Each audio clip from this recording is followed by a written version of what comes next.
Item ಯಾವುದೇ ಇರಲಿ try ಮಾಡಿ Aachi chicken masala. Aachi chicken masala. Okay, copied your message.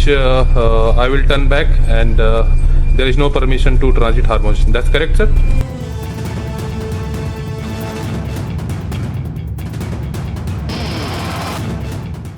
April 18ರಂದು ಅಂದರೆ ಶನಿವಾರ ಹೋರ್ಮುಜ್ ಜಲಸಂಧಿಯಲ್ಲಿ ಭಾರತೀಯ ಹಡಗಿನ ಮೇಲೆ ಗುಂಡು ಹಾರಿಸಲಾಗಿದೆ. ಭಾರತೀಯ ಹಡಗಿನ ಮೇಲೆ ನಡೆದ ಗುಂಡಿನ ದಾಳಿಯನ್ನ ಕೇವಲ ಸಮುದ್ರ ಉದ್ವಿಗ್ನತೆಯ ಪರಿಣಾಮವಲ್ಲ, ಬದಲಾಗಿ ಇರಾನ್ನೊಳಗೆ ನಡೀತಾ ಇರುವಂತಹ ಅಧಿಕಾರ ಹೋರಾಟದ ಪರಿಣಾಮವೂ ಕೂಡ ಹೌದು ಅಂತ ಪರಿಗಣಿಸಲಾಗ್ತಾ ಇದೆ. ವಾಸ್ತವವಾಗಿ ಇರಾನಿನ ವಿದೇಶಾಂಗ ಸಚಿವ ಸೈಯದ್ ಅಬ್ಬಾಸ್ ಅರಕ್ಚಿ ಅವರ ರಾಜತಾಂತ್ರಿಕ ಮಾರ್ಗಕ್ಕೆ ಮಿಲಿಟರಿಯಿಂದ ನೇರ ಸವಾಲಾಗಿದೆ ಅಂತ ಭಾರತೀಯ ಗುಪ್ತಚರ ಮೂಲಗಳು ತಿಳಿಸಿವೆ. ಇರಾನ್ನೊಳಗಿನ ಅಧಿಕಾರದ ಸಮತೋಲನವು ಸಂಪೂರ್ಣವಾಗಿ ಬದಲಾಗಿದೆ ಅಂತ ವರದಿಯಾಗಿದೆ. ಯುಎಸ್ ಇಸ್ರೇಲಿ ದಾಳಿಯಲ್ಲಿ ಸುಪ್ರೀಂ ನಾಯಕ ಅಲಿ ಖಮೇನಿ ಮರಣ ಪ್ರಮುಖ ನಾಯಕತ್ವದ ನಿರ್ವಾತವನ್ನ ಸೃಷ್ಟಿಸಿದೆ. ಇದು ಇಡೀ ವ್ಯವಸ್ಥೆಯನ್ನ ಅಸ್ಥಿರಗೊಳಿಸಿದೆ. ಸೇನೆಯು ತನ್ನದೇ ವಿದೇಶಾಂಗ ಸಚಿವಾಲಯದ ವಿರುದ್ಧ ಇದೆಯಾ ಎನ್ನುವಂತಹ ಪ್ರಶ್ನೆಗಳು ಮೂಡ್ತಾ ಇದೆ. ಇದ್ರೆ ಅದು ಯಾಕೆ? ಈ ಅಸ್ಥಿರತೆಯ ನಡುವೆ ಇರಾನ್ನ ಅತ್ಯಂತ ಶಕ್ತಿಶಾಲಿ ಮಿಲಿಟರಿ ಸಂಸ್ಥೆಯಾದ ಐಆರ್ಜಿಸಿ ಮತ್ತು ವಿದೇಶಾಂಗ ಸಚಿವಾಲಯ ಮುಖಾಮುಖಿಯಾಗಿವೆ.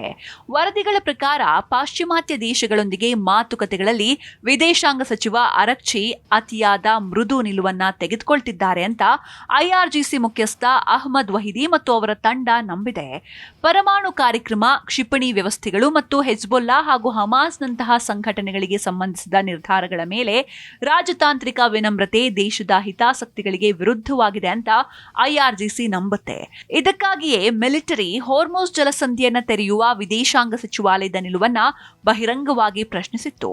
ಐಆರ್ಜಿಸಿ ಸಂಯೋಜಿತ ಮಾಧ್ಯಮ ವೇದಿಕೆಗಳು ಅರಾಕ್ಚಿಯ ಹೇಳಿಕೆಯನ್ನ ಟೀಕಿಸಿ ಅದನ್ನ ಅಪಾಯಕಾರಿ ಪಕ್ಷಪಾತ ಅಂತ ಕರೆದವು.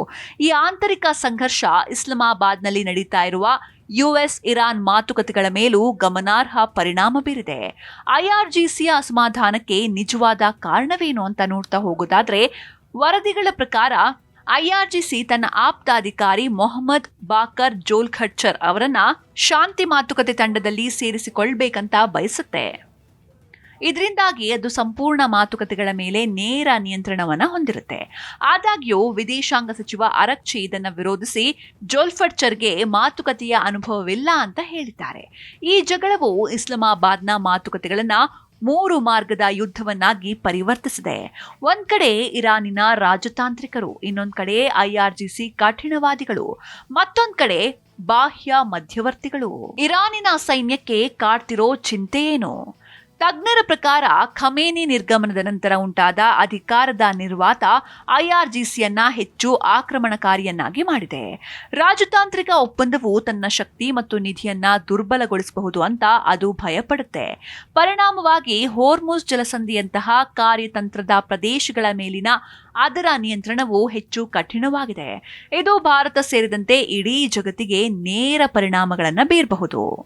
ಇರಾನ್ ಇನ್ಮುಂದೆ ಒಗ್ಗಟ್ಟಿನ ನಿರ್ಧಾರ ತೆಗೆದುಕೊಳ್ಳುವ ರಾಷ್ಟ್ರವಲ್ಲ, ಬದಲಾಗಿ ವೈವಿಧ್ಯಮಯ ಶಕ್ತಿಗಳು ವಿಭಿನ್ನ ದಿಕ್ಕುಗಳಲ್ಲಿ ಎಳಿತಾ ಇವೆ. ಅಂತಹ ಸನ್ನಿವೇಶದಲ್ಲಿ ನೆಲದ ಮೇಲಿನ ಮಿಲಿಟರಿ ಕ್ರಮದಿಂದ ಯಾವುದೇ ರಾಜತಾಂತ್ರಿಕ ಬದ್ಧತೆಯನ್ನ ಹಿಮ್ಮೆಟ್ಟಿಸಬಹುದು.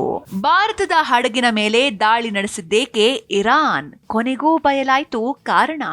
ಹಲವು ದಶಕಗಳಿಂದ ಉತ್ತಮ ರಾಜತಾಂತ್ರಿಕ ಸಂಬಂಧ ಹೊಂದಿರುವ ಭಾರತ ಮತ್ತು ಇರಾನ್ ನಡುವೆ ಈಗ ಹೋರ್ಮುಜ್ ಸಮುದ್ರ ಮಾರ್ಗದಲ್ಲಿ ಕಿಡಿ ಹೊತ್ಕೊಂಡಿದೆ. 20 ತೈಲ ನೌಕೆಗಳ ಬೆಂಗಾವಲು ಪಡೆಯಲಿದ್ದ ಭಾರತೀಯ ಹಡಗಿನ ಮೇಲೆ ಇರಾನ್ ಗನ್ ಬೋಟ್ಗಳು ದಿಢೀರ್ ಗುಂಡಿನ ದಾಳಿ ನಡೆಸಿರೋದು ಜಗತ್ತನ್ನೇ ಬೆಚ್ಚಿ ಬೀಳಿಸಿದೆ. ಹಾಗಾದ್ರೆ ಉಂಡ ಮನೆಗೆ ದ್ರೋಹ ಬಗೀತಾ ಇರಾನ್? ಹೌದು, ಇರಾನ್ನ ಈ ದಾಳಿಯಿಂದಾಗಿ ನೌಕೆಗಳು ಅರ್ಧ ಹಾದಿಯಲ್ಲೇ ವಾಪಸ್ಸಾಗಿದ್ದು ಸಮುದ್ರದಲ್ಲಿ ಯುದ್ಧದ ಭೀತಿ ಎದುರಾಗಿದೆ. ಒಂದ್ ಕಡೆ ಅಮೆರಿಕ ನೌಕಾಪಡೆ ಹದ್ದಿನ ಕಣ್ಣಿಟ್ಟಿದ್ರೆ, ಇನ್ನೊಂದ್ ಕಡೆ ಉಂಡ ಮನೆಗೆ ದ್ರೋಹ ಎಂಬಂತೆ ಇರಾನ್ ವರ್ತಿಸ್ತಾ ಇದೆಯೇ ಎಂಬ ಪ್ರಶ್ನೆ ಈಗ ಜಾಗತಿಕ ಮಟ್ಟದಲ್ಲಿ ಚರ್ಚೆಯಾಗ್ತಾ ಇದೆ. ಯಾಕಂದ್ರೆ ಹಲವು ರೂಪದಲ್ಲಿ ಭಾರತೀಯರು ಇರಾನ್ ಪರ ನೀಡಿದ ಸಹಾಯವನ್ನೇ ಇರಾನ್ ಮರೀತಾ ಎನ್ನುವ ಪ್ರಶ್ನೆಯೂ ಕಾಡುತ್ತೆ. ತೈಲ ಜೀವನಾಡಿಯಲ್ಲಿ ಮತ್ತೆ ಸಂಘರ್ಷ. ವಿಶ್ವದ ಅತ್ಯಂತ ಪ್ರಮುಖ ತೈಲ ಜೀವನಾಡಿ ಅಂತ ಪರಿಗಣಿಸಲಾದ ಹೋರ್ಮುಜ್ ಜಲಸಂಧಿಯಲ್ಲಿ ಪರಿಸ್ಥಿತಿ ಮತ್ತೊಮ್ಮೆ ಬಿಗಡಾಯಿಸಿದಂತೆ ಕಾಣ್ತಾ ಇದೆ. ಶನಿವಾರ ಅಂದ್ರೆ ಏಪ್ರಿಲ್ 18ರಂದು ಹೋರ್ಮುಜ್ ಮೂಲಕ ಸಾಗಿಸಲು ಪ್ರಯತ್ನಿಸಿದ 2 ಭಾರತೀಯ ಹಡಗುಗಳ ಮೇಲೆ ಭೀತಿಯನ್ನ ಉಂಟು ಮಾಡಿದೆ ಇರಾನ್ ಅಂತ ಕೆಲ ವರದಿಗಳು ತಿಳಿಸಿವೆ. ತ್ರಿವರ್ಣ ಧ್ವಜ ಹೊತ್ತ ನೌಕೆಗೆ ಶಾಕ್. ಈ ಹಡಗುಗಳು ಭಾರತೀಯ ಧ್ವಜವನ್ನ ಹೊತ್ತಿದ್ವು. ಈ ಘಟನೆಯ ನಂತರ ಭಾರತ ಇರಾನಿನ ರಾಯಭಾರಿಯನ್ನ ಕರೆಸಿತು. ಘಟನೆಗೆ ಕೆಲವೇ ಗಂಟೆಗಳ ಮೊದಲು ಇರಾನ್ ಮತ್ತೆ ಹೋರ್ಮುಜ್ ಜಲಸಂಧಿ ಮುಚ್ಚುತ್ತಾ ಇರೋದಾಗಿ ಘೋಷಿಸಿತ್ತು. ಇರಾನ್ ನಿರ್ಧಾರಕ್ಕೆ ಕೆಲವೇ ಗಂಟೆಗಳ ಮೊದಲು 8 ಟ್ಯಾಂಕರ್ಗಳ ಬೆಂಗಾವಲು ಪಡೆಯುವ ಮೂಲಕ ಜಲಸಂಧಿ ಸಾಗಿಸ್ತಾ ಇರೋದು ಕಂಡು ಬಂದಿದೆ. 7 ವಾರಗಳ ನಂತರ ದೊಡ್ಡ ಮಟ್ಟದ ತೈಲ ಟ್ಯಾಂಕರ್ಗಳು ಸುರಕ್ಷಿತವಾಗಿ ಹೊರಟಿದ್ರಿಂದ ಜಗತ್ತು ನಿಟ್ಟುಸಿರು ಬಿಟ್ಟಿತ್ತು. ಆದ್ರೆ ಈ ಸಮಾಧಾನ ಬಹಳ ಹೊತ್ತು ಇರಲಿಲ್ಲ. ಹಡಗುಗಳು ಮುಂದೆ ಸಾಗ್ತಾ ಇದ್ದಂತೆ ಇರಾನ್ನ ಸಣ್ಣ ಯುದ್ಧ ನೌಕೆಗಳು ಹಠಾತ್ತನೆ ಗುಂಡಿನ ದಾಳಿ ನಡೆಸಿದ್ವು. ಇದರಿಂದಾಗಿ ತೈಲ ಸಾಗಣೆಯ ಹಾದಿಯಲ್ಲಿ ಮತ್ತೆ ಆತಂಕದ ಪರಿಸ್ಥಿತಿ ನಿರ್ಮಾಣವಾಯಿತು ಅಂತ ಬ್ರಿಟನ್ನ ಕಡಲ ವ್ಯಾಪಾರ ಕಾರ್ಯಾಚರಣೆಯ ಸಂಸ್ಥೆ ವರದಿ ಮಾಡಿದೆ. ಭಾರತೀಯ ಹಡಗುಗಳ ಮೇಲೆ ದಾಳಿ. ಐಆರ್ಜಿಸಿ ದಾಳಿ ಮಾಡಿದ 2 ಹಡಗುಗಳು ಭಾರತೀಯ ಹಡಗುಗಳಾಗಿವೆ.